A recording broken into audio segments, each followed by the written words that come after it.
ನೀನು ಕನ್ನಡದಲ್ಲಿ ಮಾತಾಡ್ತಾ ಹೋಗು, ನಾನು ಇಂಗ್ಲಿಷ್ ಹೇಳ್ತಾ ಬರ್ತೀನಿ. ನಾನು, ಐ, ನೀನು, ಯು, ಕಾಡು, ಫಾರೆಸ್ಟ್, ಬೆಟ್ಟ, ಮೌಂಟೇನ್, ಹೂ, ಫ್ಲವರ್, ಬೆಟ್ಟದ ಹೂ, ಮೌಂಟೇನ್ ಫ್ಲವರ್. ಬಿಸಿಲೇ ಇರಲಿ ಮಳೆಯೇ ಬರಲಿ, ಕಾಡಲ್ಲಿ ಮೇಡಲ್ಲಿ ಅಲೆವೆ. ಎಲ್ಲಿ ಇನ್ನೊಂದ್ಸಲ ಹೇಳು. ಬಿಸಿಲೇ ಇರಲಿ ಮಳೆಯೇ ಬರಲಿ, ಕಾಡಲ್ಲಿ ಮೇಡಲ್ಲಿ ಅಲೆವೆ. ಹಾ, sunlight let come, rain let it come, forest mountain I go roaming. ಅಲ್ಲಿ ಮೇಡಮ್ ಗಾಡಿ ಕೊಡಲು ಬೆಟ್ಟದ ಹೂವ ತರುವೆ. ಓಯ್ Shirley madam to giving mountain flower bringing. ಬಿಸಿಲೇ ಇರಲಿ ಮಳೆಯೇ ಬರಲಿ, ಕಾಡಲ್ಲಿ ಮೇಡಲ್ಲಿ ಅಲೆವೆ. Sunlight let come, rain let it come, forest mountain I go roaming.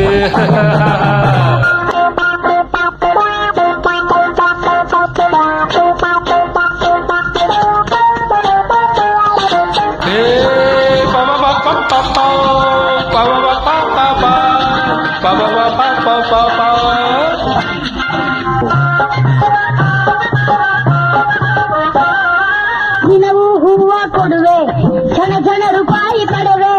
ದಿನವೂ ಹೂವ ಕೊಡುವೆ, ಜನ ಜನ ರೂಪಾಯಿ ಪಡೆವೆ. ಅಮ್ಮನ ಕೈಲಿ ಎಲ್ಲ ಕೊಟ್ಟು 10 ಪೈಸಾ ತೆಗೆದುಕೊಳ್ಳುವೆ.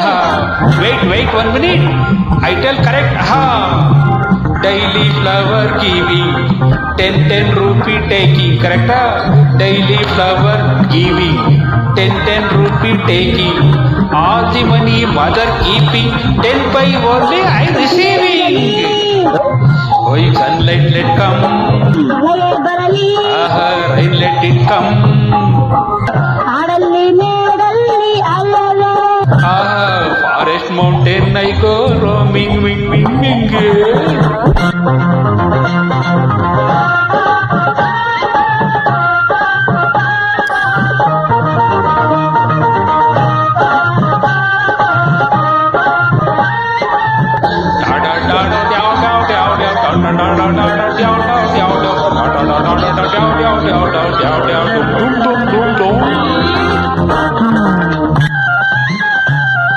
ಹಣವನ್ನು ಸೇರಿಸಿ ಇಡುವೆ, ದಿನವೂ ಎಣಿಸುತ್ತಲಿರುವೆ.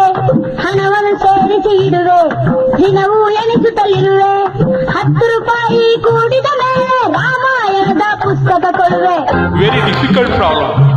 Too many words. Wait 1 minute. Money I will collecting. Daily counting. Money I will collecting. Daily counting. 10 rupees after joining Ramayana book purchasing. ಮಳೆಯೇ ಬರಲಿ ಕಾಡಲ್ಲಿ ಮೇಡಲ್ಲಿ ಅಲೆವೆ. Sunlight let come, rain let it come, forest mountain I go roaming. Shirley madam ಗಾಗಿ ಕೊಡಲು ಬೆಟ್ಟದ ಹೂವ ತರುವೆ. Are Shirley madam to giving mountain flower bringing. ಬೆಟ್ಟದ ಹೂ Better.